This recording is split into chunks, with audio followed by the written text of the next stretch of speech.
এই চেয়ার আল্লাহর দেওয়া সম্মানের, টাকা দিয়েও সম্মান কিনা যায়।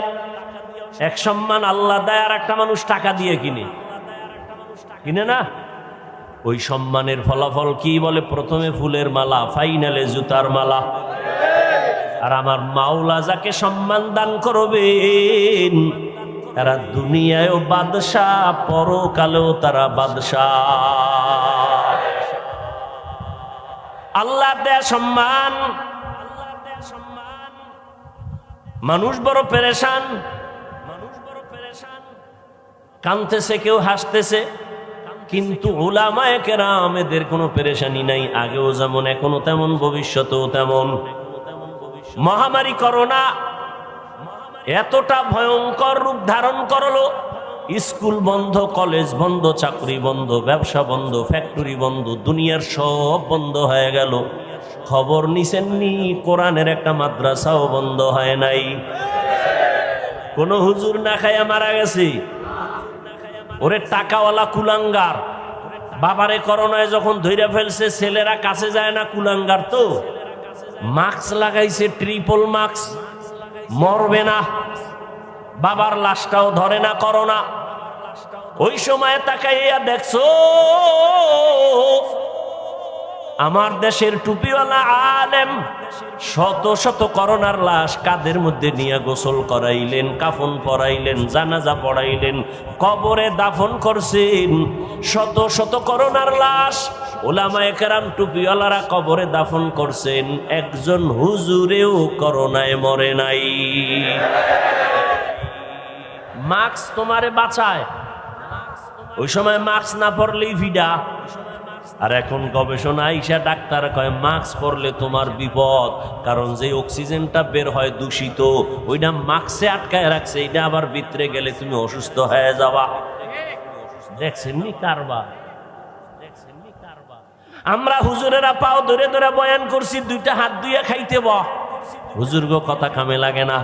মাওলায় কানে ধইরা হাত ধোয়াইতেছে, মাস্ক লাগায়, পকেটের মধ্যে মেডিসিন বাইর করে আর হাত ধোয়, বাইর করে আর হাত ধোয়। আমারেও কয় হুজুর ধুইবেননি।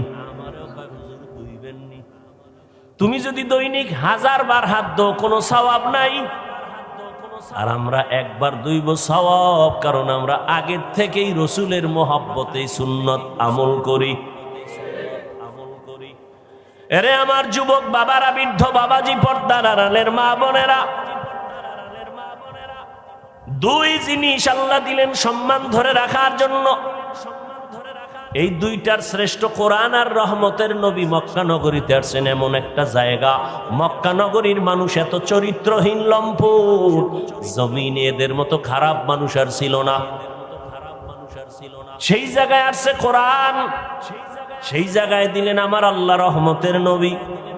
এই দুইটা জিনিস আসার পরে যখন মক্কার লম্পট চরিত্রহীনের এটারে ধরলো, এখন মক্কার মানুষ এতটাই দামি, আল্লাহ কয় জিব্রাইল লিস্টি দিয়া দিলাম, নাম আছে, রসুলকে গিয়া বল এই লিস্টির মধ্যে যারা আছে সবাই বিনা হিসাবে জান্নাতি। এই দুই জিনিস ধরার কারণে আল্লাহ পাক রব্বুল আলামিন রহমতের নবীকে পাঠানোর পর 40 বছর পরে রহমতের নবীর উপরে আল্লাহ কোরআন অবতীর্ণ করবেন। এখনো কোরআন আসে নাই। নবী দীর্ঘ 40 বছর পর্যন্ত কালেমার কথা বলেন না, নামাজের কথা বলেন না, রোজার কথা বলেন না, জিকিরের কোনো বয়ান নাই। নবী কি করে? সবার সাথে মিলে ঝুলে চলে। সবাই কিন্তু মূর্তি পূজা করে, মুশরিক, সবাই আল্লাহ বিরোধী, কিন্তু নবী কিছুই বলেন না। সবাই বুকে লাগায়, সবার সাথে মিলজুল করে, মোহাব্বত, মানুষের ভক্তি আর শ্রদ্ধা বেড়ে গেল। আব্দুল্লাহর ছেলেটা কেমন যেন সৎ, কেমন যেন মেজাজ ভালো, কারণ মুহাম্মদ এমন মায়ার নবী, আমার জীবনে কোনোদিন কাউকে একটা গালি দেন নাই। 63 বছর হায়াতে রহমতের নবী হাজারো গালি শুনছেন, গালির কোনো জবাবও দেন নাই। 63 বছর হায়াতে রহমতের নবী কোনোদিন একটা মিথ্যা কথা বলেন নাই। এমন কি দুটো চোখ মুবারক গরম করিয়া কারো দিকে নবী তাকান নাই। কেমন আদর্শের নবী আমার, চোখ গরম করে তাকান নাই। সেই নবীকে দেখলেই দুশ্মন আইসা বন্ধু হয়ে যায়, নবীরে দেখলেই মায়া লাগে। রহমতের নবী 40 বছর পরে আল্লাহ যখন কোরআন হাতে দিলেন, আল্লাহ জিব্রাইলকে দিয়ে যখন পাঠায় দিলেন, নবীর দাওয়াত শুরু হয়ে গেল। বাপ সারবে, ভাই বোন সব সারবে, মোবাইল সারবে না। সারা রাত মোবাইলে জেনা জেনা, ঘরে ঘরে জেনা, চোখের জেনা, কানের জেনা, জবানের জেনা, অন্তরের জেনা, সারা রাত। এই মোবাইলের মুরিদওয়ালা যারা মুরিদ, এদের অকাল মরণ হবে, অকাল। তাড়াতাড়ি মরবে না, ও জ্বালাইছে না, ও আবার নিজে জইলে হুইরে মরবো। মায়েরে জ্বালায় মোবাইলের জন্য, বাবারে জ্বালাইছে, আলেমের সাথে বেয়াদবি করছে, শিক্ষকের সাথে বেয়াদবি, মসজিদের মুরব্বীর সাথে বেয়াদবি। মানে মোবাইল চালাইতে গিয়া একটা টাটকা বেয়াদব হয়ে আছে। ও যখন জ্বালাইছে, মা বাপ এখন মনে মনে চায় ও মরলে খুশি, কারণ ওর চরিত্র এত খারাপ যে মা বাবাই সন্তানের চরিত্রের কারণে মানুষের সামনে মুখ দেখাইতে পারে না। এজন্য মা বাবা মনে মনে চায় চরিত্রহীন সন্তানটা মরে যাক। আল্লাহ হেদায়াত দান করুন।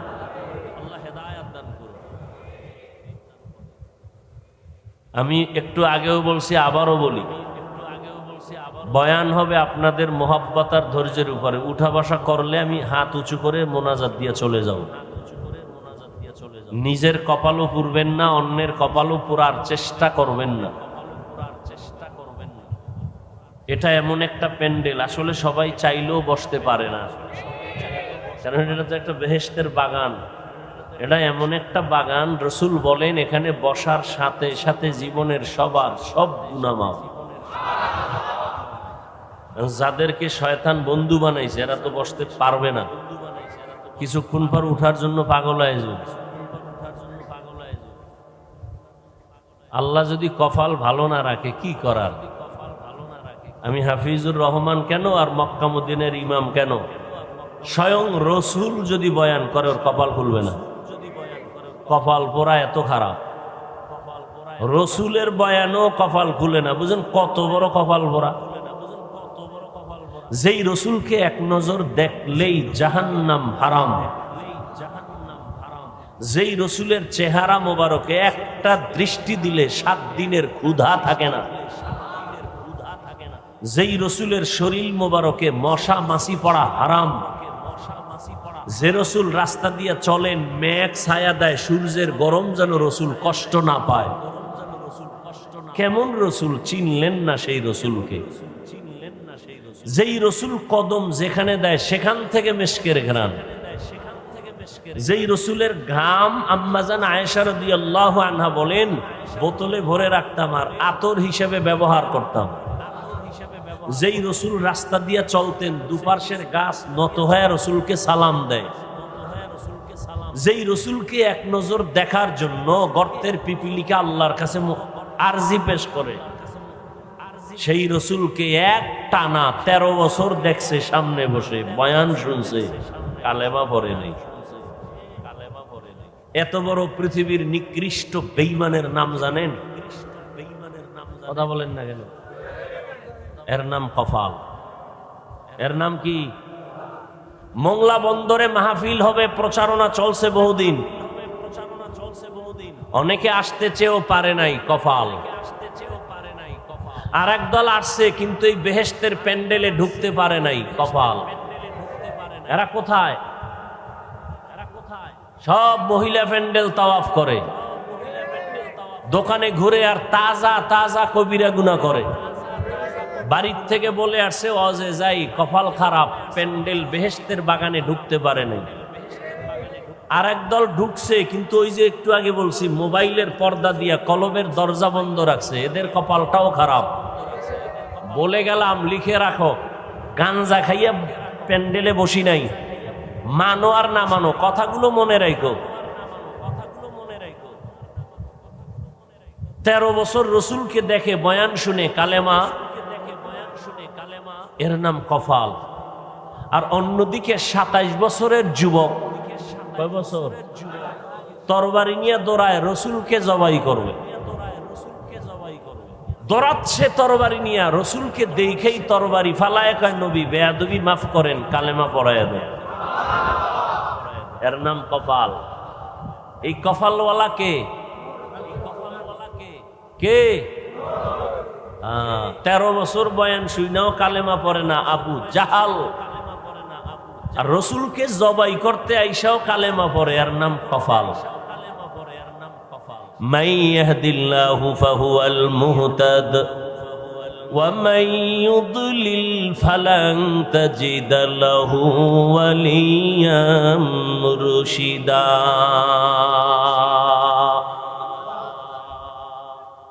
আল্লাহ যাকে কবুল করবেন সে হেদায়াত পেয়ে যাবে, আর যার কপাল বড় খারাপ ওই বান্দা হেদায়াত পাবে দূরের কথা, হেদায়াত পাওয়ার মতো কোনো মুর্শিদও পাবে না, পথ প্রদর্শকও পাবে না।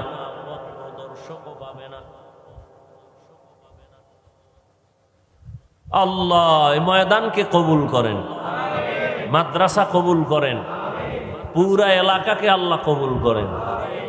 আর কি দোয়া করতাম কোন? তাড়াতাড়ি যেন সাগরে একটা বাড়ি মারে, এক বাড়ি দিলে ঘুমের মধ্যে দেখবেন যে পানির ভিতরে আছেন। আল্লাহ পারেনি। বাংলাদেশে একটা জেলার নাম শরীয়তপুর আসেনি? শরীয়তপুরের মধ্যে একটা থানা আছে নড়িয়া। কি থানা? খবর নাই তো? অল্প কয়েক বছর হবে না বেশি, ঘুমের মধ্যে নড়িয়ার অংশ মাটির পানির তলে চলে গেল। মোংলার পার্শ্বে সাগর। আল্লাহ যদি খালি অর্ডার দেয় একটু গরম হোক, মোংলা শেষ নিমিষেই, পৃথিবীর মানচিত্র থেকে মোংলা শেষ। 2004 সনে ইন্দোনেশিয়ায় সুনামি হয়েছিল। গত কয়েকদিন আগে ভূমিকম্প হলো থাইল্যান্ড, মায়ানমার। এরকম একটা ধাক্কা দিলে বাংলাদেশের উপায় আছে? আর বেঈমানরা তো রেডি হয়ে আছে, বাংলাদেশের গোনায়ও ধরে না। চিন্তা করে অন্য দেশের লগে যুদ্ধ হবে, আর বাংলাদেশে খালি একটা টোকা মারবো নাই। আপনারা তো মনে করেন ইসলাম কায়েম হয়ে গেছে না? ইসলাম কায়েম হলে হুজুরদের এত আন্দোলন করতে হয় কেন মাঠে ময়দানে? স্বাধীন স্বাধীন স্বাধীন বলে চিৎকার দিয়া নাকে তেল লাগায় ঘুমাইতেছেন, স্বাধীন হলে চট্টগ্রামে আইনজীবীর গলায় ছুরি চলে কেন? কি মোংলার মানুষ ঘুমে আছেন না? স্বাধীন স্বাধীন স্বাধীন হলে ফাঁকে ফাঁকে আমাদেরকে চোখে দেখানো হয় অমুক জায়গায় ওয়াজ চলতেছে, বক্তার মাইক টেনে নিয়ে গেল কেন? কিসের স্বাধীন? এ তো ইদানিং কালের কথা বলছি, 2-4 মাসের মধ্যের কথা বলছি।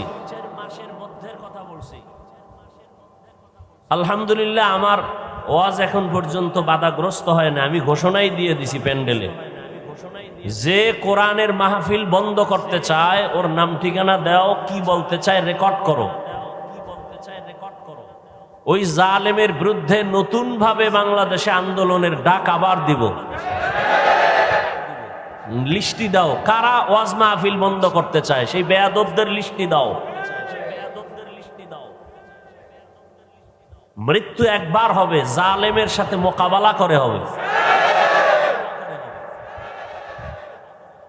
কি এত ভয় কিসের? এ দেশ আমার, এ দেশের আমি বৈধ নাগরিক, জমিন আল্লাহর, আমি আল্লাহর গোলাম, আমি আল্লাহর হুকুম মেনে নামাজ পড়ি, আল্লাহর দেয়া সূর্যের আলো আমি ভোগ করি, কারো বাবার দেয়া সূর্য না, আল্লাহর দেয়া বাতাস ভোগ করি, কোনো সরকারের বাতাস নয়। অতএব আল্লাহর জমিনে আল্লাহর দিন নিয়ে আমরা যারা চলি, আমরা টপ লেভেলে থাকবো। আমাদের সাথে কথা বলতে হলে আমাদের অনুমতি নিয়ে বলতে হবে। সোজা কথা, কোনো প্যাচ নাই, আমাদের কোনো অস্ত্র নাই, টাকা পয়সা নাই, আমরা সব ফকির। তবে আমগো দুইটা হাত আছে, সবার যেমন আছে আমাদেরও আছে। থাপ্পড় একটা দিলে দুইটা খাওয়ার জন্য রেডি থাকো।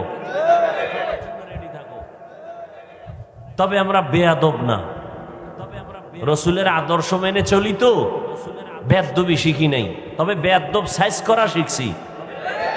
বাংলাদেশকে পবিত্র বানাবার জন্য বেয়াদব সাইজ করতে মাত্র 1 ঘন্টা সময়ের ব্যবধান। আমনেগো কেউরে দরকার নাই, আমরা কওমি মাদ্রাসাওয়ালারা, তাবলিগওয়ালারা, চরমনেওয়ালারা মাঠে নামলে সব বেয়াদব সোজা, কেউরে দরকার নেই। আলিয়া মাদ্রাসা লাগবে না, খালি কওমিওয়ালারা নামলেই দেশ ঠান্ডা, আর সবাই নামলে তু হয় নেই। আল্লাহ হেদায়াত দান করুন। সুলাইমান নবী গোটা দুনিয়ার শাসন করছেন, বলেন এ ঘটনা কোরআন শরীফে আছে। ইউসুফ নবী মিশরের অর্থমন্ত্রী ছিলেন, জানেন? ঘটনা কোরআনে আছে। আমার রসুল মদিনার রাষ্ট্র চালাইছেন, আবু বকর চালাইছেন, ওমর চালাইছেন, এগুলি জানেন। কেন বলেন ইসলামে রাজনীতি নাই? হ্যাঁ, বর্তমান দুনিয়ায় যেই ধান্দাবাজি আর চান্দাবাজি চলে, এটা ইসলামে নাই। ধান্দাবাজি আর চান্দাবাজির রাজনীতি ইসলামে নাই। ধান্দাবাজি চান্দাবাজি বন্ধ করার রাজনীতি ইসলামে আছে। এই জন্য তো চান্দাবাজার ধান্দাবাজরা ইসলাম করে মানে না, কারণ ওরা জানে ইসলাম মানলেই শান্তি, কিন্তু আমাকে চুরি বন্ধ, দুর্নীতি বন্ধ। এজন্য সব চোর দুর্নীতিবাজ এক হয়েছে। মুখে বলবো ইসলাম, কিন্তু কাজে কর্মে ইসলামকে প্রাধান্য দেওয়া যাবে না। আর সেই ক্ষেত্রে আপনাদের কিনে ফেলছে ভোটের আগের রাত্রে, টাকা খাইলেই বলেন হ্যাঁ কসম আপনার জন্য আমি রেডি। এজন্য আমি মাঝে মাঝে বলি, পিসাবের মুরিদ পাগড়ি মাথায় দেন, তাবলিগে যান, হজে যান, আপনার ইমানের পার্সেন্ট কত মাইয়া ভোলা বিয়ার সময় টের পাওয়া যায়। টের পাওয়া যায়নি? হ্যাঁ, পিসাবের মুরিদ উপরে কয় কিচ্ছু লাগবে না, তলে তলে কয় এটা দিল না কেন, মানবতা হইল। ওইটা দিল না কেন, মানবতা হইল। ভিতরে ভিতরে গায়ে হলুদ চলে, ভিতরে ভিতরে নাচ গান চলে, ছবি উঠানো চলে, ভিডিও চলে, যেগুলো সব হারাম। গায়ে হলুদ হারাম, গায়ে হলুদ কি হারাম। অনর্থক ছবি উঠানো হারাম। সারা দুনিয়ার ওলামায়ে কেরাম একমত, অনর্থক এমনেই ছবি তোলা হারাম। বসছেন বেহেশতের বাগানে, মোবাইল নিয়ে করতেছেন কবিরা গুনাহ, দরকার নাই, শুধু শুধু ছবি তুলতেছেন। পৃথিবীর কোন আলেমের মৃত্যু পর্যন্ত এই কথার ভিন্ন কোন ফতুয়া দেওয়ার অধিকার পাবে না, শক্তি থাকবে না। বিনা কারণে এমনেই ছবি উঠানো হারাম। অতি চালাক কিছু বাঙালি আছে না, আসেনি? এরা শুধু চালাক না অতি চালাক? চালাক ভালো, অতি চালাক ভালো না। অতি চালাকের আর এক নাম বেয়াদব। অতি চালাকরা কি করবে? হুজুরের আটকাইতে হইব। কেমনে আটকাইব? বলবে হুজুর আপনার ফতুয়া মানলাম, এই ক্যামেরাওয়ালারা কেন এগো কিছু কর না কেন? অতি চালাক। মাদ্রাসায় 1 টাকাও দিবে না, হিসাব চায়, অতি চালাক। মসজিদে দান করবে না, কি চায়? এরকম বেয়াদব আছে না নাই? সমস্যা কোথায়? শিয়ালের হাতে মুরগি, মনে আছে? কার হাতে মুরগি? হ্যাঁ, আল্লাহ হেদায়াত দান করুন। আয়াত আর হাদিসের তরজমাটা বলে নিব, তারপরে কিছু ব্যাখ্যা সামান্য আপনাদের ধৈর্যের উপরে বলবো। মোনাজাতটা আমি দিব, অনুমতি নিয়ে নিলাম, উঠলেই মোনাজাত বাস। আর রহমান, রহমান হলেন তিনি, আল্লামাল কুরআন, কোরআন শিক্ষা দিলেন যিনি। খালাকাল ইনসান, রহমান হলেন তিনি, মানুষ সৃষ্টি করলেন যিনি। আল্লামাহুল বায়ান, রহমান হলেন তিনি, বয়ান শিক্ষা দিলেন যিনি। নবী বলেন খায়রুকুম মান তাআল্লামাল কুরআনা ওয়া আল্লামাহ, জমিনের মধ্যে তোমরাই শ্রেষ্ঠ যারা কোরআন শিখবা, অন্যকে শিক্ষা প্রদান করবা। ডাইরেক্ট কোরআন শিখানো এটাও যেমন উত্তম। আমরা যে ওয়াজ মাহফিলে বসছি, এখানেও কোরআন হাদিসের আলোচনা হবে, আপনারা শুনবেন, এটাও উত্তম মজলিস, এটাও কোরআন শিক্ষা দেওয়া নেওয়ার মজলিস। এই জন্যই তো নবী বলেন, কেউ যদি ঘর থেকে কোরআনের বাগানে উলামায়ে আহলে হকের মজলিসে বের হয়, প্রত্যেকের সাথে আমার আল্লাহ 70,000 রহমতের ফেরেশতা দিয়া কাফেলা বানায় দেন। আরো আস্তে করে বলেন। এরা আমাদের সাথে, আপনাদের সাথে ময়দানে আসছেন, যতক্ষণ এই মজলিসটা চলবে ততক্ষণ আল্লাহর রহমত অনবরত অবতীর্ণ হবে। আল্লাহ পাক রব্বুল আলামিন ফেরেশতার থেকে জেনে জেনে অগ্রিম ঘোষণা দিয়ে দিলেন, এই ময়দানে যারা আসছেন এদের জীবনের সব গুনাহ মাফ করে দিয়েছেন।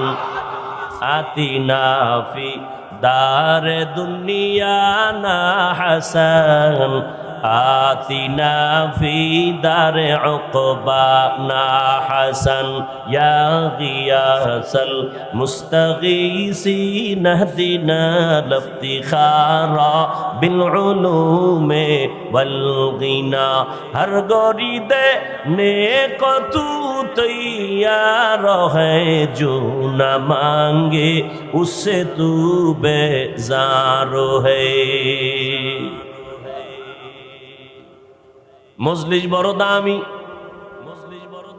নবী বলেন এখানে বসে যদি ইসলামের একটা মাসআলা শিখো, 100 রাকাত নফল নামাজের সওয়াব আল্লাহ দান করবেন।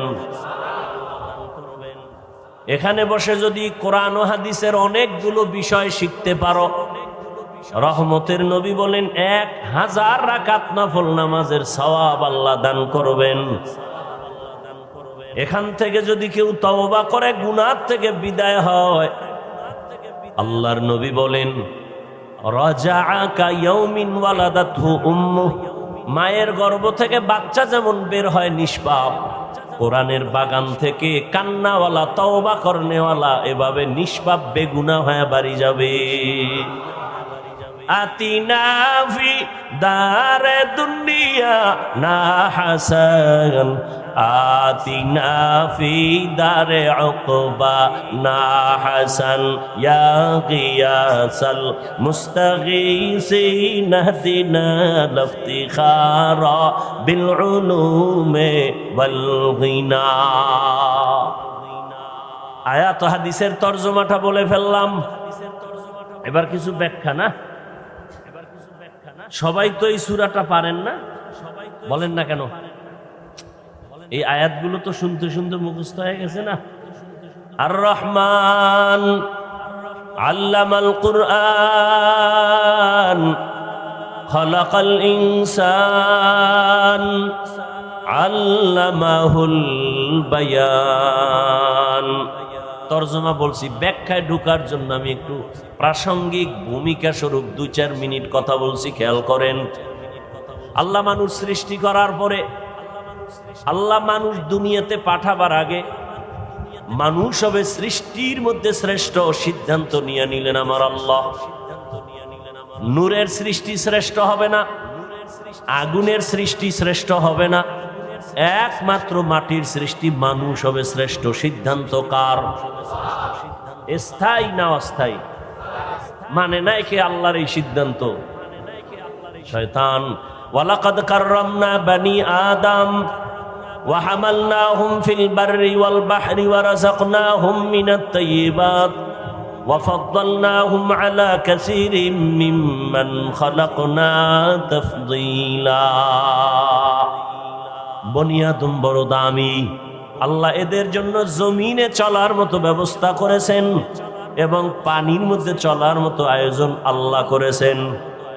এক দেশ থেকে ভিন্ন দেশে পানির উপর দিয়া চলে যাও, যেই লোহা পানির মধ্যে ফেললে ডুবে যায়, মানুষের মেধা দিয়া সেই লোহা দিয়া বড় বড় স্টিমার বানাইয়া এক দেশ থেকে অন্য দেশে যায়। আমেরিকা থেকে, ওই জাপান থেকে শিপগুলো মোংলা বন্দরে এসে দাঁড়ায়। ঠিক নেই? কাদের কুদরত দারি বরকামাল, আন্তা রব্বি আন্তা হাসবি জুল জালাল, তুহি কাদের জলিলুল্লাহ জাহাদার, বহর হালে তুহি মেরা নেগাহদার। চলার মতো উত্তম ব্যবস্থা কে করেছেন? এই ব্যবস্থা জিনের জন্য নাই, ফেরেশতার জন্য নাই, দুনিয়ার কোনো প্রাণীর জন্য নাই, একমাত্র মানুষের জন্য। মানুষ এমন একটা প্রাণী, হাওয়ার উপরে চলে বহাল তবিয়তে, পানির মধ্যে চলে বহাল তবিয়তে, বান্দা স্থলে চলে বহাল তবিয়তে, কোনো মেধাও নষ্ট নাই, মাথাও ঘুরায় না, হাওয়ার মধ্যে চলে, পানির ভেতরে চলে, উপরে চলে, নিচ দিয়েও চলে। এই রকম শক্তি এককভাবে আর কোনো প্রাণীর নাই। মাছ আছে পানির ভেতরে, বড় আরাম, উপরে উঠাইলি হায়াত শেষ। কি সুন্দরবন জঙ্গলে অনেক প্রাণী আছে, পানির মধ্যে ফালায় দিলে হায়াত শেষ। ঠিক নেই? মানুষ এমন একটা প্রাণী, আমার আল্লাহ এদের জন্য সর্ব জায়গায় সম্মানের ব্যবস্থা করেছেন। যেই বাঘ দেখলে মানুষ ভয় পায়, কিন্তু এমনও মানুষ এই জমিনে আছে যাদেরকে দেখলে বাঘ ভয় পায়। আছে না নাই? থাকো বাদ আবওয়াতিশ বান্দান বামানো তু মুর্দা বাহাক জিন্দান। আমনে সাপেরে ভয় পান, আর কিছু বান্দা জমিনে আছে সাপেদের ভয় পায়। কঠিন কথা না? এ বুঝার মেধাও তো নাই, বিরোধিতা করার মেধা আছে, বিরোধিতা করার মেধা আছে, বুঝার মেধা নাই। উজানির কারি ইব্রাহিম রহমাতুল্লাহ আলাইহি চাঁদপুর জেলা কচুয়া থানা, হিন্দুদের বিশাল মানিকানার জমিন জঙ্গল সাফ করার জন্য ঢুকলেন। গিয়ে দেখে একটা গম্বুজের ভেতরে বাঘ তার বাচ্চাকে দুধ পান করায়। কারি ইব্রাহিম কয়, রে বাঘ বনিয়াদ মারছে, তুমি তোমার গন্তব্যে যাও। বলতে দেরি বাঘ তার বাচ্চাটা কাঁধে নিয়া কুমিল্লা জেলার পাশে একটা লালমাই থানা আছে। ইমাই লালমাই থানায় পাহাড় আছে, বাঘ তার বাচ্চা নিয়ে পাহাড়ে রওয়ানা। এখন তুমি বয়ে বয়া এটা কেমনে সম্ভব, কেমনে সম্ভব বলবেনি? এবার আমারে জবাব দাও। পৃথিবীতে শ্রেষ্ঠ বুদ্ধির গাইড কোরআন, আর কোরআন যাদের সিনে আছে তারা পৃথিবীর শ্রেষ্ঠ বুদ্ধিজীবী। আর আমগো বুদ্ধিজীবী এটি সব যত বড় ভিআইপি তত বড় মদখোর, যত বড় ভিআইপি তত বড় সুদখোর। ঠিক নি? এরা বুদ্ধি আর কথা কন না কেন? জিবি কত 4 না 2 না 8 জিবি? কয় একটা ছিল, এটা হ্যাং হয়ে গেছে। মদ পান করলেই জিবি হ্যাং, বৌরে মা কয়। ঠিক নি? এরা বুদ্ধিজীবী, পৃথিবীর শ্রেষ্ঠ বুদ্ধিজীবী কোরআনওয়ালা উলামায়ে কেরাম। কারি ইব্রাহিমের কথা বাক শুনে এটা তুমি আশ্চর্য হইছো? আমাকে জবাব দাও। আপনাদের মোংলাই অঞ্চলের ভেতরে চাষাবাদ হয়নি? গরু দিয়ে চাষ করেনি? হাল চাষ করে? যারা গরু দিয়া হাল চাষ করে ওই লোকগুলো IA pass, BA pass, matric pass, কি পাস? সমাজের 3rd ক্লাসের মানুষ, খুব বুঝেন, বলছি না কিছু কথা বুঝা যান। সমাজের 3rd ক্লাসের মানুষ, কৃষক, কলম দিয়ে দস্তখত দিতে পারে না। এই মানুষটা যখন গরু দিয়ে চাষাবাদ করে, গরুটারে যখন কয় দাঁড়া, গরু দাঁড়ায়নি। মানেন আর না মানেন, সত্য কথাটা স্বীকার করেন। গরুডারে যদি বলে ডানে যা, যায়নি। গরুকে যদি বলে বামে যাও, যায়নি। একটা থার্ড ক্লাসের মানুষ, চাষি ব্যক্তির কথা যদি গরু শুনে, আল্লাহর প্রিয় তাকওয়াওয়ালা বান্দার কথা কেন বাক শুনবে না? এটা বুঝার মেধা নাই, বিরোধিতা করার মেধা আছে। ওর জিবি হ্যাং হয়ে গেছে। আল্লাহ হেদায়াত দান করুন। 500 হাঁস হাঁস হাঁস মাঠে দৌড়াইতেছে, পানির মধ্যে খাইতেছে। সন্ধ্যাবেলা মালিক যখন তার ইশারায় ডাক দিছে, আইসেনি। আপনি ডাকলে আইবে? হ্যাঁ, মাস্তানি শেষ। তাহলে আপনি সে বড় পাওয়ার লয়ে বউ রয়েছে তো ম্যাডাম, 500 হাঁসের ডাক দিলেই হাজির। ঠিক নি? বাড়ির মধ্যে সারা মুরগি ঘুরে আর খায়, আপনি ডাকবেন সন্ধ্যাবেলায়, আপনার ডাকি জীবনে আসবে না। মালিক যখন ডাক দিবে, যে যেখানে থাক, আওয়াজ পাইছে মুরগি সব হাজির।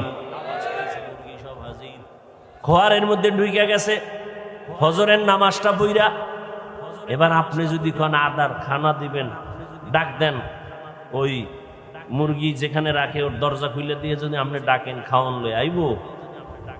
খাওয়ান লাগবে না, আপনার ম্যাডাম আটতেছে দেখে ভিতরে বইয়া সিগন্যাল দেওয়া শুরু করবে যে আমরা কিন্তু চিনা ফেলাইছি, তাড়াতাড়ি খাওয়ান দাও। ওই যে কথা আমার শুরুর থেকে, কপাল যদি ফুইরা যায়, রসুলের বয়ানো কাজ হয় না।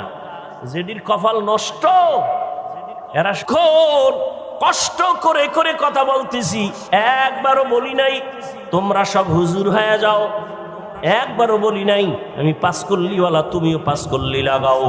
আমি কওমি মাদ্রাসার সন্তান, একবারও বলি নাই তুমি কওমি মাদ্রাসায় যাও। আমি তাবলিগের লাইনের সন্তান, পীর সাহেবদের মুরিদ, একবারও বলি নাই তুমি তাবলিগে যাও, পীরের কাছে যাও, না হয় জান্নাত পাইবা না। আমি এটাও বলি নাই বাবা কি বলতে চাইবার শেষ কথা শোনার চেষ্টা করো। ও যুবক বাবারা, স্কুলে পড়ো, কলেজে পড়ো, চাকরি করো, ব্যবসা করো, কোনো বাধা নাই। আমি তোমাকে একবারও বলবো না হুজুর হও, কারণ হুজুর হইও না আমি বলবো, তোমার হুজুর হওয়ার দরকার নাই। আমার দেশে এই পরিমাণ হুজুরের আর অভাব নাই।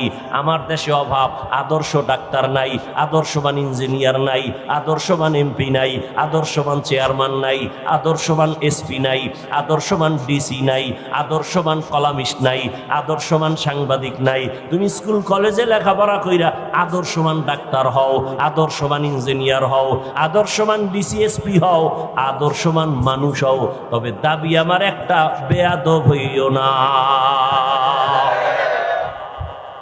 খবরদার, বলবা হাফিজ ভাই বেয়াদব হব না, তার ব্যাখ্যা কি? 3 জায়গায় বেয়াদবি, জীবন গেল করবা না। কল্লা যদি কেউ কেটেও ফেলে, 3টা জায়গায় বেয়াদবি করবা না, তো জীবন শেষ। 1 নম্বরে মা বাবার সাথে বেয়াদবি করবা না, 2 শিক্ষকের সাথে বেয়াদবি করবা না, 3 ওলামায়ে কেরাম মুরব্বীদের সাথে বেয়াদবি করবা না। কারণ মা বাবার বরদোয়া যদি লেগে যায়, জীবন শেষ। মরবি না, জ্বলতে জ্বলতে বিছানায় শেষ হয়ে যাবে। দুষ্টরা তাড়াতাড়ি মরবে না তো, ফেরাউন মরছে না অনেক দেরি, মইরাও শান্তি নেই, এখন উফরে ভিতরে যায় নাই। দুষ্ট মরবে পরে, ও জ্বালাইছে সবটিরে, এবার নিজে জ্বলবে। ভালো করে মনে রাখো যুবক বাবারা, শিক্ষকের বরদোয়া যদি লেগে যায় কপাল পুড়ে যাবে। আলেম ওলামার কষ্ট বরদোয়া যদি লেগে যায় তোমার জীবন নষ্ট। তবে এই কথাও মনে রাখো, কোনো মা বাবা জীবনে সন্তানের জন্য বরদোয়া করে না, কোনো শিক্ষক ছাত্রের জন্য বরদোয়া করে না, কোনো আলেম উম্মতের জন্য বরদোয়া করে না। তবে তোমার আচরণে মাঝে মাঝে কষ্ট আসে। মা বাবায় যদি তোমার আচরণে কষ্ট পায়, বলে আহ তোর জীবন শেষ। শিক্ষক যদি তোর আচরণে কষ্ট পায়, একটা নিঃশ্বাস ছাড়ে, তোর কপাল শেষ। আলেম ওলামা যদি কষ্ট পায়, একটা নিঃশ্বাস ফেলে, তোমার কপাল শেষ। এই জন্য বলছি রে যুবক, তুমি স্কুলে পড়ো, কলেজে পড়ো, চাকরি করো, ব্যবসা করো, মা বাবারে কষ্ট দিও না, শিক্ষকের সাথে বেয়াদবি করিও না। রাস্তায় চলি তো 12 মাস, কুত্তার মতো দৌড়াই, মুসলমানের পায়ে ধরে ধরে বুঝাই। অনেক পাগল দেখছি, ল্যাংটা পাগল, ইংলিশে কথা কয়। যুবকরা দেখছো পাগল হয়ে কি ইংরেজি শিখছে? ভালো একটা ছাত্র ছিল, বেয়াদবি করার কারণে পাগল হয়ে গেছে। মাঝে মাঝে বহু পাগল দেখি আরবিতে কথা বলে। মাদ্রাসার ভালো ছাত্র ছিল, বেয়াদবি করার কারণে রাস্তার পাগল হয়ে গেছে। পাগল হইতে কি লাগে? ব্রেন্ডের একটা তার ছিঁড়ে গেলে তো শেষ শেষ। এজন্য বেয়াদবি করা যাবে না। মা বাবার দোয়া ছাড়া জীবন সফল হবে না রে বাবা, আল্লাহর কসম। আমি হাফিজুর রহমান এই চেয়ারে বৈশা বয়ান করি, আমার মা বাবার চোখের পানি আর দোয়া ছাড়া সম্ভব না।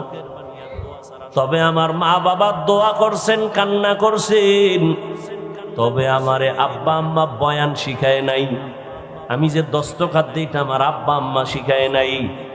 আমারে বয়ান হাতে ধইরা ধইরা শিখাইছেন আমার শিক্ষক, ঠিক নেই? ওই শিক্ষকের অবদান আছে না নাই? লিকুল্লি শাইইন জিনাতুন ফিল ওয়ারা ওয়া জিনাতুল মারই তামামুল আদাবি আজ খোদা খাহি মে তৌফিক আদব বেআদব মাহরুম গশত আজ ফজলে রা। ও আল্লাহর বান্দারা, ওই মা বাবার দোয়া তোমার সফলতার চাবি, শিক্ষকের দোয়া ছাত্রের জন্য সফলতার চাবি, ওলামায়ে কেরামের দোয়া জীবন সফলতার চাবি। আজকে তোমার মধ্যে মুসলমানিত্ব বলতেই নাই। এখানে যত মানুষ আপনারা আছেন সবাই তো মুসলমান, ঠিক না? আপনাদের আল্লাহ আমার আল্লাহ দুই, সবাই বলেন। কি ঘুম আসতেছে? ঘুম আসতেছে আপনাদের? আপনার আমার আল্লাহ, নবী, কোরআন, কাবা, ধর্ম, কালেমা, দুনিয়াতে আসছি সিস্টেম না? আপনারা লুঙ্গি পরে আসছেন। বিদায় বেলা কাফনের সংখ্যা, আমারও 3 কাফন, আপনাদেরও 3 কাফন, মা বোনদের 5টা কাফন হবে, কালার হবে আলাদা। কি হুজুর গো, কালার আলাদা। কে হুজুর কে হুজুর না, কে শিক্ষিত কে অশিক্ষিত, কে ধনী কে গরিব, সবার বেলায় কাফনের কালার কি? কি কালার? কালার লইয়াও কিলাকিলি করে জাতি। কালো কেন, সাদা না কেন, সবুজ না কেন, কালার লইয়াও কিলাকিলি। সবার কাফনের কালার এক, কবরের সাইজ, এই কবরের সাইজ। এই এলাকার কবর 1 বিঘাত বড় হবে। কবরে রাখার পরে প্রশ্ন কয়টা? সবার বেলায় রবের পরিচয় দাও, ধর্মের পরিচয় দাও, রাহমাতুল লিল আলামিনের পরিচয় দাও। আপনিও মুসলমান, আমিও মুসলমান, আপনার আমার আল্লাহ এক, নবী এক, কোরআন এক, কাবা এক, ধর্ম এক, কালেমা এক, কবর এক, প্রশ্ন এক, কাফন এক, কালারও। অথচ আপনার আমার বয়ান করা লাগবে কেন? আমি তো হিন্দুদের বয়ান করব, ইহুদিকে বয়ান করব। পঞ্চগড়ে যাব, সেখানে বয়ান করা দরকার, টাকা দিয়ে কাঁদিয়ে নিবা নাই। চট্টগ্রামের পাহাড়ে গিয়া বয়ান করা দরকার, খ্রিস্টান মিশনারিরা মুসলমানের টাকা দিয়া ধর্মান্তরিত করায়। যাওয়ার টাইম নাই আপনাদের, পাও ধরতে ধরতে ধরতে ধরতে নিজের জীবন শেষ। গাধার মতো দৌড়াই সারা দেশ, আমি একা, হাজার হাজার আলেম তাবলিগলারা আপনাদের বুঝায়, পীর সাহেবরা বুঝায়, জুমার দিন খতিব সাহেবরা বুঝায়, ও বাবা আপনার আল্লাহ আমার আল্লাহ এক, নবী এক, কোরআন এক। অথচ আমি টুপি খুলতে চাই না। আপনি কেমন মুসলমান যে টুপি দিতেই চান না? আকল কি এত নষ্ট হয়ে গেল?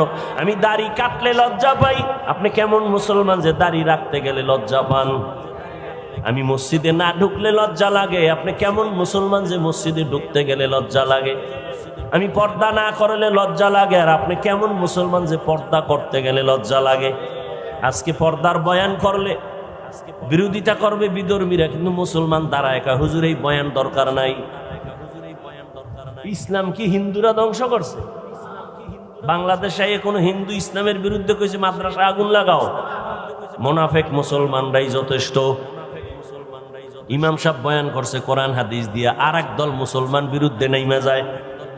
ইমামের পিছনে নামাজ পড়ে চায়ের দোকানে যায়, আবার ইমামের বিরোধিতা করে। ঠিক নেই?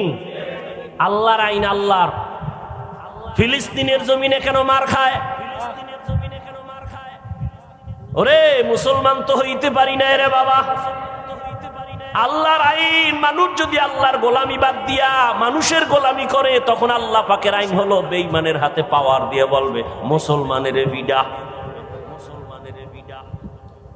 মানুষ হইয়া চিন্তা করেন তো, আমরা বাংলাদেশিরা কতটুকু আল্লাহর গোলামি করি? দোকানওয়ালা লোন উঠাইয়া দোকানদারি করে, সুদ ছাড়া ব্যবসা চলে না। অথচ আল্লাহর বড় দুশ্মন দুই দল। আল্লাহর দুশ্মন কেমন দুশ্মন? আল্লাহ নিজে বলে আমি আল্লাহ নিজে তোর সাথে যুদ্ধ করব। এবার বুঝেন যে আল্লাহ কতটা রাগ তাদের সাথে। কয় দল? দুই দল। এক দল সুদখোর, আর এক দল ওলিয়া উলিয়ার দুশ্মন। সুদের কথা আছে কোরআনে, ওলিয়া উলিয়ার কথা আছে বুখারী শরীফে। এই জন্য আমি সারা বাংলাদেশে ঘুরা ঘুরা বলি আল্লাহর কসম, যারা বলে আমরা পীর আউলিয়া মানি না, আমি বলি ওরা কোরআন মানে না, বুখারী মানে না, ওরা ভণ্ড। ওদের যারা ভণ্ড বলে না তারাও ভণ্ড। এরা আল্লাহর কঠিন দুশ্মন। আল্লাহর যুদ্ধ নিজে করবেন তাদের সাথে। একদল যারা ওলিয়া উলিয়া মানে না, বলার আমার সময় নাই, ওলিয়া উলিয়ার কথা আছে বুখারীতে। আর একদল সুদের সাথে যারা জড়িত, এদের কথা আছে কোরআনে সূরা বাকারায়। এরে আল্লাহর বান্দারা, বেঈমানের গোলামিতে আমরা পূর্ণ। কাদিয়ানীর বিরুদ্ধে কত আন্দোলনে আলেম ওলামা আমরা সবাই করি, অথচ ঘরে ঘরে কাদিয়ানীর পণ্য। ঠিক নেই? ইসরায়েলের বিরুদ্ধে এত স্লোগান, দোকানে দোকানে ইসরায়েলের পণ্য নাই। কেমনে বয়ান করব, কেমনে বুঝাবো, বুঝি না রে বাবা। ও মক্কার মানুষেরা, তোমরা এক আল্লাহর ইবাদত করো, কামিয়াব জান্নাত। নবী দাওয়াত দেয়, দুশ্মনীও বেড়ে গেছে। কিছুদিন পরে নবী আবার দাওয়াত দিলেন, কুলিদুল্লাহ আবিদুর রহমান, রহমানের ইবাদত করো। কার? খেয়াল করতেছেন নি? আমি কিন্তু আয়াতের ব্যাখ্যায় ঘুরাইয়া সবে আইসা ঢুকছি। কিন্তু রহমানের ইবাদত করো। মুশরিক ইহুদি এরা এত বেয়াদব, হুদা ও রাসূলের প্রশ্ন করে আটকায়। কিন্তু আল্লাহ যদি বাঁচায় দেয়, আটকাবে কে? কিছু সমাজে মানুষ আছে না, হুদা ও হুজুরকে প্রশ্ন করে আটকায়। ইমাম সাহেবের সাথে দেখা, মসজিদে যায় না। ইমাম সাহেব, এই তোমার বাবা মসজিদের কমিটিতে আছে, তুমি মসজিদে আও না কেন? এই সালাকিয়ান হুজুরের আটকাইবে কেমনে? হুজুর আপনার কাছে আমার একটা প্রশ্ন, কি মুসা নবীর মায়ের নাম কি? রাস্তায় খাড়াই একটা মাইরে দিছে। হুজুর কয় এটা তো আমার দেখে কইতে হইব, কাইল কমু। কয় এই জন্যই তো মসজিদে যাইনি। আপনাদের মধ্যে কিচ্ছু নাই, জ্ঞান নাই, এলেম নাই, কি জন্য আপনাকে রাখছে আল্লাহই জানে। পরের বাড়ি খাইয়া সব শেষ করছে। পরের বাড়ি খায় না কোন চোরায়? বাংলাদেশে একটা লোক দেখাও যে পরেরটা খায় না। আমাকে মানুষ দেয় হাদিয়া, না নিলে কষ্ট পায়। আর তোমরা তো চুরি করে খাও, বুকে ছুরি লাগায় খাও, দোকানের শাটার টান দিয়ে খাও। তোমরা ডাকাত, তোমরা চোর। এদেশের পিওর, এদেশের মানুষের কলিজার বন্ধু, নিরেট নির্ভেজাল, এদেশের শ্রেষ্ঠ সম্পদ উলামায়ে কেরাম, আর কেউ নয়। উলামায়ে কেরাম এই জাতিকে নিয়ে যতটুকু ভাবে, এই ভাবনাটা বাংলাদেশের কেউ ভাবে না। বলবে হ্যাঁ ভাবে, হ্যাঁ আমি বলি ভাবে। কিভাবে? তোমারে যদি 5 টাকা দেয়, তোমার থেকে 5000 নেওয়ার ধান্দায় থাকে। সবাই ভাবে তার চেয়ার ক্ষমতা। ঠিক নেই? ওলামায়ে কেরাম নিজের চেয়ার নিয়ে ভাবে না। ইমামতি থাক আর যাক, টেনশন নাই। ওয়াজে দাওয়াত দাও না দাও, টেনশন নাই। সবাই উম্মতের নিয়ে ভাবে। এই জন্যই তো ওলামায়ে কেরাম যখন বৈষম্য বিরোধীতে না নামে, তখন সফলতা আসে নাই। যখন আলেমরা, মাদ্রাসার তালেবেল ইলম ছাত্ররা নামছে, সফলতার চাঁদ উদিত হয়ে গেছে। এতটা সফলতা হইয়া হুজুরেরা কইছে আমগো ম্যাজিস্ট্রেট বানাও। কইছে হুজুরেরা বলে নাই আমগো এই চাকরি বাকরি লাগবো না, আমাদের মাওলা যে সম্মান দিছে এর থেকে আর বড় সম্মান লাগবে না। তবে আমগো একটা কথা, জুলুম যদি করো আবার আন্দোলন করা হবে। কত মানুষ ইমামরে গালি দেয়, এই আমগো বিরুদ্ধে ফেসবুকে লেখে, আসেনি 24টা ঘন্টা বিরোধিতা বিরোধিতা বিরোধিতা, কিন্তু কোন হুজুর কোনোদিন কাউকে গালি দেয় না, বরদোয়া করে না, মোনাজাতে খালি দোয়াই করে। আল্লাহ এলাকায় শান্তি দাও, ব্যবসায়ীদের ব্যবসায় বরকত দাও, কবরওয়ালাদের জান্নাত দাও, অসুস্থ রোগীদের সুস্থ বানাও, এই দোয়া আর কেউ করে? করে? ডাক্তারেরা দোয়া করে, ও আল্লাহ সব এলাকার ডায়রিয়া বানায় দাও, ঠিক না? তাহলে আমার ব্যবসা জমজমাট। কবরস্থানের দারোয়ান, কিরে তোর ব্যবসা কেমন? কম মানুষ মরে না? ওই সময় খালি দোয়াই করে, আল্লাহ খালি যেন মানুষ মরে, মরলেই খুশি, একটা লাশ অনেক টাকা। কিন্তু এই জমিনের মধ্যে হুজুরেরা, এই আমাকে বলেন তো, সত্য কথাটা বলেন, আমি আন্দাজি কথা বলিনি, একটু বলেন তো, সরকারি বা বেসরকারি চাকরি যারা করে ডিউটি কয় ঘন্টা তাদের দিন প্রতিদিন বলেন?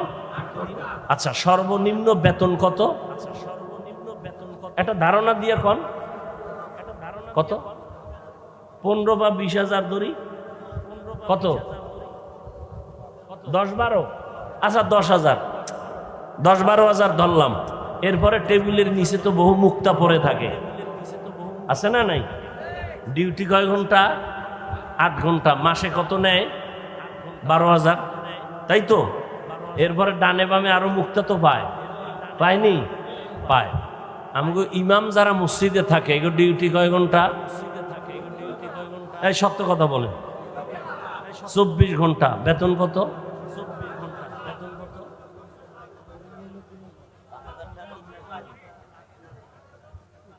আপনারা মুখ খুললে কন, আমার এই দেশটা আর থাকতে মন, যে এর থেকে জুলুম আর কি হইতে পারে এই জমিন। 8 ঘন্টা ডিউটি করে, 10-12,000 টাকা নেয়, এরপরে টেবিলের তলে কত মুক্তা, সুইচ ব্যাংক লাগে এগো মুক্তা রাখতে, আর রিমান্ডের মতো রাখি ইমামরে, রিমান্ডে। জহুরের নামাজে নাই, রিক্সাওয়ালা কয়, হুজুর গেছিলেন কই? হুজুর কয়, কে তুমি? আমি রিক্সা চালাই। তোমার এত পাওয়ার? মাসে 5 টাকা বেতন দেই। আপনারা হাসেন, এটা কোন ইনসাফ? 24 ঘন্টা রিমান্ডে রাখা হয়। ইমাম সাহেব মেয়ে ছেলের চিন্তা করে না, ঘরের চিন্তা করে না, বউয়ের চিন্তা করে না, 5-7 হাজার টাকার জন্য 24 ঘন্টা আপনার পেছনে সময় দেয়, একটা গালি দেয় না, বেতনের জন্য আন্দোলন করে না। কোন ইমাম সাহেব কি জুমায় বইয়ে বলছে, এই আগামী 1 তারিখের মধ্যে 13,000 বাড়াবি, নাইলে আসর থেকে সূরা ঘুরাই দিবি? কইছে? এরপরও যারা আলেমগো বিরুদ্ধে লেখে,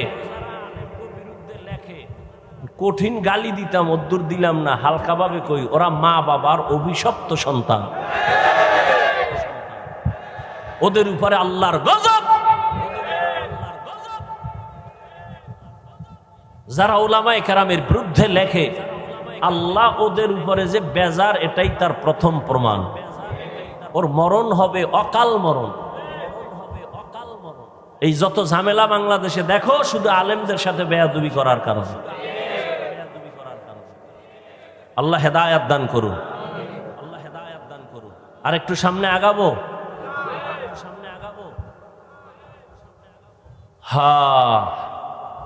রহমানের রহমতের নবী দাওয়াত শুরু করলেন। এতদিন বলে আল্লাহর ইবাদত করো, আজকে থেকে বলে রহমানের। মুশরিকরা কয়, আব্দুল্লাহর ছেলে মুহাম্মদ, এই তুমি এক আল্লাহর ইবাদতের কথা কইছো না? কয় আল্লাহ কি দুইজন? কয় না তো। তাহলে সেদিন বললা এক আল্লাহর ইবাদত করব, এখন আবার রহমানের ইবাদতের কথা বলো। মানির রহমান, রহমান আবার কে? নবীকে জবাব দিচ্ছি, দাঁড়াও। আল্লাহ পাক রহমান কে তার পরিচয় নিয়ে সূরা রহমান নাজিল করলেন। ও নবী, আপনি জানায়া দেন আমি রহমান কে। আর রহমান আল্লামাল কুরআন। এবার খেয়াল করেন, এই কিন্তু আমি ঢুকতেছি, রহমান হলেন তিনি, মানুষ সৃষ্টি করলেন যিনি, কোরআন শিক্ষা দিলেন যিনি। আর রহমান খালাকাল ইনসান, রহমান হলেন যিনি, কোরআন শিক্ষা দিয়া মানুষ সৃষ্টি করলেন যিনি, তিনি রহমান। আলোচনা শেষ, এবার মূল কথাটা বুঝবেন, এর উপরে আমি কিছু জবাব দিয়ে বের হয়ে যাব। না বুঝলে কিছুই বুঝবেন না। খেয়াল করেন, রহমানকে কোরআন শিক্ষা দিছেন, মানুষ সৃষ্টি করছেন, ঠিক না? কথাটা কিন্তু টোটালটাই বাস্তবের উল্টা। আল্লাহ বলেন আমি এমন রহমান, কোরআন শিখাইছি, মানুষ সৃষ্টি করেছি। আসলে তো ব্যাপারটা এমন না, বরং আল্লাহ আগে আমাদের সৃষ্টি করছেন, তারপরে আমরা শিখাইছি, কোরআন শিখছি। আমরা আগে সৃষ্টি হয়েছি, মায়ের গর্ভ থেকে আসছি, বড় হইয়া কোরআন শিখছি। সালাম গো, জন্ম আগে, সৃষ্টি আগে, তারপরে শিক্ষা। আল্লাহ কয় না না না, আমি আগে কোরআন শিখাইছি, তারপরে মানুষ সৃষ্টি করেছি। বুঝছেন কথাটা? প্রশ্ন, আল্লাহ আপনি উল্টা বললেন কেন? এই জবাবটা খেয়াল করেন, আল্লাহ উল্টা বললেন কেন? এর জবাব মুফাসসিরিনে কেরাম বলেন, আল্লাহ যে বলছেন আমি আগে কোরআন শিখাইছি, তারপরে মানুষ বানাইছি, এটার জবাব আল্লাহর আদালতে সব মানুষের মূল্য নাই। বলে কোন মানুষের মূল্য? জমিনে একদল মানুষ আছে বংশগত মানুষ, আর একদল মানুষ আছে জন্মগত মানুষ, আর একদল মানুষ হলো গুণগত মানুষ, গুণের মানুষ। বংশগত মানুষ মানি আমাদের বংশগত বাবা আদম, তার বংশে যারা আছে সবাই বংশগত মানুষ। বংশগত মানুষ জান্নাত পাবে না। জন্মগত মানুষ, আমার আব্বার ঔরসে আমার জন্ম, আমার বাবা আমার জন্মগত বাবা, আমি তার জন্মসূত্রে সন্তান। জন্মগত মানুষ হইয়াও জান্নাত পাবে না। একমাত্র জান্নাত পাবে বিনা হিসাবে গুণের মানুষ। কি মানুষ? বংশগত মানুষ হইলে তো হিন্দুরাও জান্নাত পাবে, আদমের বংশের। কি আসলে কি পাবে? এজন্য মুফাসসিরিনে কেরাম বলেন বংশগত মানুষের পরিচয় জান্নাত পাওয়া যাবে না, জন্মগত পরিচয়ে জান্নাত পাওয়া যাবে না। মনে থাকলে বলেন কোন পরিচয়ে মানুষ জান্নাত পাবে? গুণগত পরিচয়ে মানুষ জান্নাত পাবে। এবার বুঝার চেষ্টা করেন গুণের মানুষ কাকে বলে।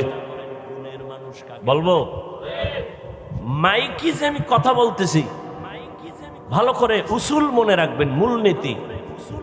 যে কোনো জিনিস কেউ বানানেওয়ালা বানায়, ভালো করে মনে রাখবেন, যেই বস্তুটা বানানেওয়ালা বানায় এমনিই না, কোনো কাজের জন্য। এই উসুলটা মনে রাখবেন, মূলনীতি। যেই জিনিসটা যেই কাজের জন্য বানায় বানানেওয়ালা, ওই কাজটা হলো ওই জিনিসের গুণ। যেই জিনিসটা যেই কাজের জন্য বানানেওয়ালা বানায়, ওই কাজ হলো ওই জিনিসের। মাইকওয়ালা মাইক যখন বানাইছে কোন কাজের জন্য? আওয়াজ না দেওয়ার জন্য না আওয়াজ দেওয়ার জন্য? তাহলে মাইকের গুণ কি? আওয়াজ দেওয়া। বাতিওয়ালা যখন বাতি বানাইছে, বানানেওয়ালা আলো দেওয়ার জন্য বানাইছে নাকি অন্ধকার? আলো দেওয়ার কাজে বাতি বানাইছে। বলেন বাতির গুণ কি?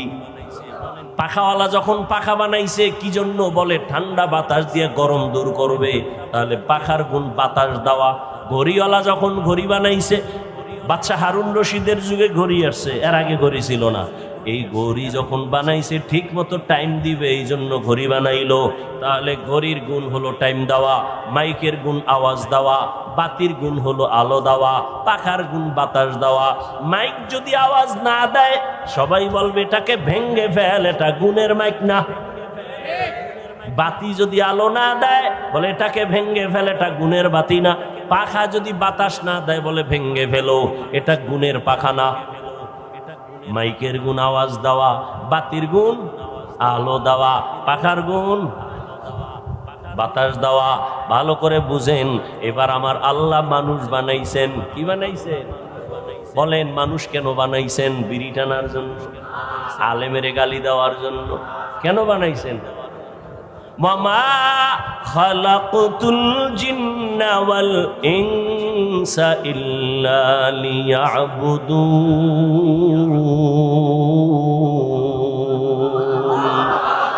মা খালাকতুল জিন্না ওয়াল ইনসি বাখা জুজ ইবাদাত নিস্তে মাকসুদ আজ্জাহা। মানুষ বানাইছে আল্লাহ কি জন্য? ইবাদতের জন্য। আমি ইবাদত মানে কি? সারা রাত তাসবিহ টানা, সারাদিন রোজা রাখা না। জীবনে মানুষ যা করবে সব ইবাদত। খানা খাবেন ইবাদত, ঘুমাবেন ইবাদত, নামাজ পড়বেন ইবাদত, নামাজ পড়বেন না এটাও ইবাদত। বুঝেননি? জীবনভর নামাজের বয়ান শুনলাম, আমার আগের হুজুরও তো নামাজের গুরুত্বের কথা বললেন। শুনছি নামাজ পড়া ইবাদত, নামাজ না পড়াও ইবাদত। এটা আবার কেমন কথা? যদি এটা কথাই হয় তো এই বয়ান নিয়ম লাগে। আমরা নামাজ না হইরে ইবাদতে আছি, এর থেকে আর শান্তি কি? এজন্য বহু বন্ড পীরেরা কয় নামাজের মতো নামাজ একবার পড়লেই হয়। একবার একবার করে জীবনে পড়েই না। ভালো করে মনে রাখবেন, রোজা রাখা ইবাদত, রোজা না রাখাও ইবাদত। আন্দাজি খেলি ঠিক। যদি জিজ্ঞাসা কি জন্য ঠিক করলেন, আব্বাও জানে না আমিও জানি না, তাল মিলাইলেন। বাঙালি তো বড় চালাক। কয় ভাই আপনার দাওয়াত কা? আলহামদুলিল্লাহ। কয় আপনার বাড়ি? কয় নওজুবিল্লাহ। সব ইবাদত। হাসি দিবেন ইবাদত, কান্না করবেন ইবাদত, ঘুমাবেন ইবাদত, সব ইবাদত। জীবনে যা করবেন, ব্যবসা চাকরি যা করবেন সব ইবাদত। মন গড়া না। দুইটা শর্তের বিনিময় হতে হবে। এক নাম্বার শর্ত রেজা বিল কাজা, দ্বিতীয় শর্ত হলো তরিকায়ে রাসূল। আমি যা করব, যা বলবো সব হবে আমার আল্লাহর সন্তুষ্টির জন্য, মদিনাওয়ালার তরিকা। কার তরিকা? রহমতের নবীর আদর্শ ছাড়া নামাজ পড়বা হবে না। নবীর তরিকা বাদ দিয়ে যাকাত দেবা হবে না। নবীর তরিকা বাদ দিয়ে বিয়া শাদী করবা হবে না। নবীর তরিকা ঠিক রেখে ব্যবসা করবা সওয়াব। নবীর তরিকা ঠিক রেখে ঘুম যাবা সওয়াব। নবীর তরিকা ঠিক রেখে বাথরুমে যাও ইবাদত। নবীর তরিকা মাইনা নামাজ পড়ো ইবাদত। আবার নবীর তরিকা মাইনা সূর্য যখন ডুবে তখন নামাজ না পড়া ইবাদত। নবীর তরিকা রমজানে রোজা রাখবা ইবাদত। নবীর তরিকা মাইনা ঈদের দিন রোজা না রাখা ইবাদত। একজনে 30 দিন রোজা রেখে আবেগ বাইরে গেছে, যে ঈদের দিনও রাখি হবে? রসুলের আদর্শ ছাড়া কোনো আমল আল্লাহর কাছে গ্রহণযোগ্য হবে? तुको जाओ सुन्नते अहमद को जा बा मोहम्मद कैबुअद निस्बत तोरा कारे शैता मी कुनी नामतोली गरवली इलस्तो लानत बरवली। তাহলে মানুষের গুণ কি?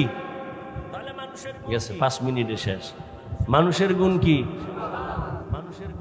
এখন ইবাদত যে করবেন মন গড়া, কার তরিকা বলেন? এখন রসুলের তরিকা আছে, কোরআন হাদিসে। আপনি তো কোরআনও পড়তে পারেন না, আরবি হাদিসও পড়তে পারেন না। এখন আপনার উচিত কি? কোরআন হাদিস পড়নেওয়ালা, পড়ানেওয়ালা উলামায়ে কেরামের কাছে যাও। উলামায়ে কেরামের কাছে যাইয়া কোরআন শিখা ইবাদতের নিয়ম যাই না ইবাদত করো, তোই তুমি গুণের মানুষ। আর গুণের মানুষ যদি হয়ে যাও, বিনা হিসাবে আল্লাহ জান্নাত দিয়ে দিবেন। তাহলে ফলাফল কি বাই রইল? মানুষের গুণ ইবাদত। ইবাদত বুঝতে হলে, জানতে হলে লাগবে কোরআন। কোরআন পারি না বুঝার জন্য লাগবে উলামায়ে কেরাম। অতএব উলামায়ে কেরামের মাধ্যমে কোরআন শিখিয়া ইবাদত করো, তুমি গুণের মানুষ। গুণের মানুষ বিনা হিসাবে জান্নাতি। আল্লাহ এই দিকে নজর করে বলেন, আমি আগে মানুষ বানাই নাই, আগে কোরআন শিখাইছি, তারপরে মানুষ বানাইছি। অর্থাৎ যারা কোরআন হাদিস শিখিয়া ইবাদত করবে তারা গুণের মানুষ, তারাই তো জান্নাতে যাবে। অতএব গুণের মানুষ হওয়ার জন্য আগে লাগবে কোরআন। কোরআন বুঝতে হলে লাগবে আলেম, ঠিক নেই? তাহলে এক কথা, গুণের মানুষ জান্নাত পাবে। গুণের মানুষ হওয়ার জন্য লাগবে ইবাদত। ইবাদত জানার জন্য লাগবে উলামায়ে কেরাম। উলামায়ে কেরাম তৈরি হওয়ার ফ্যাক্টরি, মাদ্রাসা। এক কথায় মাদ্রাসা কি? ওই গুণের মানুষ তৈরি হওয়ার ফ্যাক্টরি। মাদ্রাসায় গুণের মানুষ বানায়। মাদ্রাসার কোনো ছাত্র বিড়ি টানে, গাঞ্জা খায়, মদ পান করে, বরং সবাইরে দেখলে আগে সালাম দেয়, মুরব্বি দেখলে সালাম দেয়, জুতে সোজা করে দেয়। কথা ঠিক নেই? আরে আল্লাহর বান্দা, এখন মাদ্রাসাই যে হবে তা না, মাদ্রাসা ছাড়াও এক কথায় ইবাদত শিখতে হবে উলামায়ে কেরামের সংস্পর্শে থাইকা। এখন তুমি স্কুলে পড়ো, কলেজে পড়ো, চাকরি করো, ব্যবসা করো, আলেমের সাথে সম্পর্ক রাইখা যদি তুমি গুণ অর্জন করো ইবাদতের, তুমিও গুণের মানুষ। ডাক্তার হইয়াও তুমি গুণের মানুষ, স্কুলে পড়িয়াও তুমি গুণের মানুষ। গুণের মানুষ হইলে জান্নাতি। ও আমার যুবক বাবারা, স্কুলে পড়ে, কলেজে পড়ে, জেনারেল লাইনের বহু আল্লাহর বান্দা গুণের মানুষ নাই, 5 ওয়াক্ত নামাজি নাই। ঢাকা কলেজে গিয়া দেখো, ঢাকা কলেজের ছেলে মাথায় পাগড়ি, টুপি, বড় দাড়ি, বড় জামা, মনে হয় মসজিদের কোনো খতিব, অথচ আরবিও পড়তে পারে না। কি ব্যাপার, এমন কেন? বলে উলামায়ে কেরামের নেক নজর। তারপরে আমাদের চেষ্টা তো কমানো যাবে না। মুসলমানের ইমানের হালাত এতটাই যে দুর্বল, সারা দিন রাত্র বয়ান করার পরও কেন ফলাফল এত শূন্য? এরে আল্লাহর গোলাম, আমাদের ঈমান দিন দিন শুধু দুর্বল হচ্ছে, কারণ ইবাদত আল্লাহর কাছে কবুল হওয়ার জন্য যেমন রসুলের তরিকা শর্ত, তেমন হালাল খানাও শর্ত। কয়জনার খানা হালাল? এরে যুবক, তোমার মতো যুবক স্কুল কলেজে পড়িয়াও 5 বেলার নামাজ পড়ে আছে না নাই? আল্লাহ বিবেক দিছে, বিবেকটাকে জিজ্ঞাসা করো তুমি কেন পারো না? তোমার মতো যুবক র্যাব, আর্মি, পুলিশ, বিডিআরের চাকরি করে, নামাজি আছে না নাই? বলো তুমি কেন পারবা না? তোমার মতো যুবক রাস্তায় গাড়ি চালায়, নামাজ পড়ে, নদীর মধ্যে মাছ ধরে, নামাজ পড়ে, বলো তুমি কেন পারবা না? তোমার মতো যুবক শিক্ষকতা করে, নামাজ পড়ে, ডাক্তার, প্রফেসর, ইঞ্জিনিয়ার, নামাজি অভাব নাই। অবৃদ্ধ বাবাজি, আপনার মতো কত বুড়ারা মসজিদে গিয়ে নামাজ পড়ে, আপনি কেন পারেন না? ও পর্দার আড়ালের আম্মা জানেরা, বোনেরা, আপনার মতো কত মা, কত বোন এখনো আছে এই এলাকার মধ্যে, পর্দা করে, নামাজ পড়ে নাই? এরে আম্মা জানেরা, আপনারা কেন পারবেন না? আপনার মতো কত মা স্বামীর মাল হেফাজত করে, মোবাইলে সময় নষ্ট করে না। আল্লাহ সন্তান দিছেন, সন্তানটাকে আদর্শওয়ালা বানায় যান। ডাক্তার বানাবেন, কোরআন পড়ায় আদর্শওয়ালা বানায় যান। মা বাবার জন্য কোরআন পড়বে, দোয়া করবে। ও মা, আপনার মতো কত মা যদি পর্দা করে, আপনি কেন পারবেন না? এখনো সময় আছে, তওবা করেন। মরিয়া গেলেও যাবেন আর নামাজ ছাড়বেন না, বেপর্দায় চলবেন না, মোবাইলে সময় নষ্ট করবেন না, সন্তানটাকে আদর্শওয়ালা বানায় যাবেন। ডাক্তার বানাবেন, ইঞ্জিনিয়ার বানাবেন। মা বাবার দোয়া নিয়া, শিক্ষকের দোয়া নিয়া, উলামায়ে কেরামের পরামর্শ নিয়ে চলবে। ও যুবক বাবারা, এখনো সময় আছে, তওবা করো। জীবনে তো গুনাহ কম করো নাই। মনে চাইছে দাড়ি রাখবা না, কেটে ফেলেছো। মনে চাইছে নামাজ পড়বা না, পড়ো নাই। মনে চাইছে মোবাইলে সময় নষ্ট করবা, কম করো নাই। এখন থেকে তওবা করো। জানি না কার কপাল ভালো, কারটা খারাপ, এখনো সময় আছে, তওবা করো। মনে মনে আমার আল্লাহকে বলো, হে আল্লাহ, জীবনে তো কম দাড়ি কাটি নাই, বেপরদায় কম চলি নাই, কোন দিন মরণ হবে জানি না। আজকে থেকে তওবা করে নিলাম। স্কুলে পড়ি আর কলেজে পড়ি, চাকরি করি, ব্যবসা করি, আর দাড়ি কাটবো না, নামাজ ছাড়বো না, বেপরদায় চলবো না, মোবাইলে গুনাহ করবো না। মা বাবার দোয়া নিয়া, শিক্ষকের দোয়া নিয়া, উলামায়ে কেরামের পরামর্শ নিয়া, নবীজির তরিকা মেনে চলবো।